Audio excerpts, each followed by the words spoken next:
Welcome to Echoes of My Imagination. My name is Tracy Lee. Sit back, relax, let me tell you a story. Today's story is called The Thorn Crown. There was a time when forests burned for politics, when kings fed their people to hunger, and poetry was punishable by blade. From this world, fire-birthed and thunder-eyed came Elyra. She was not noble, she was not trained, but she was watching, and that was enough. Let's get into it. Her village was ash before she turned 10. She survived beneath the floorboards of the bakery, clinging to the smell of scorched sugar and her mother's shawl. She remembered the boots, the sigils, the laughter of soldiers as the homes collapsed. No one came to help. No one ever did. She was found days later by a hermit who taught her to walk in shadow, to listen to flame, to carry her fury not in scream, but in silence.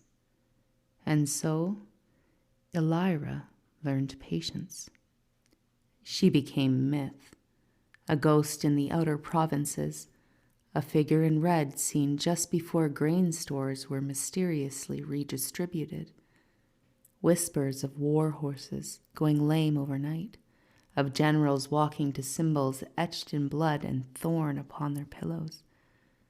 Each act calculated, each punishment precise. And yet, each one a message. Remember what you did. But anger, no matter how focused, still burns the vessel. It was in the town of Iskar, razed long ago, that Elyra encountered someone she hadn't expected, Commander Brell, now an old man, haunted, disarmed, running an orphanage. She watched him for weeks. He did not speak of war. He built beds with splinters in his palms. He sang to children when the rain came hard, and she cracked. She approached, cloaked, trembling.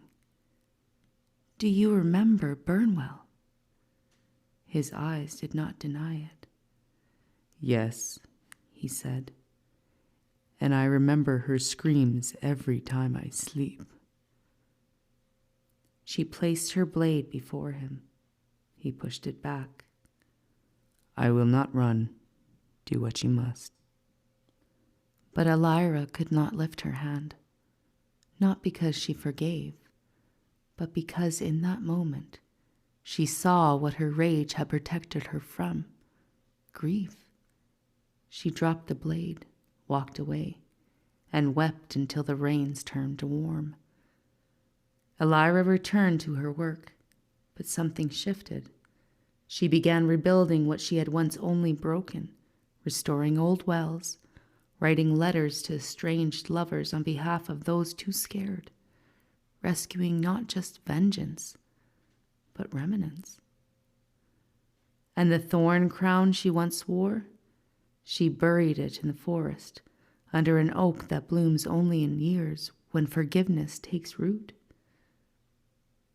They still speak of her, not as a hero, not as a villain, but as a woman who held fury in one hand and mercy in the other, and chose, finally, to set them both down, so others could walk free. And that's it for today. Thank you for listening to Echoes of My Imagination. My name is Tracy Lee. Don't forget to subscribe, share, follow, and like, and I'll catch you next time.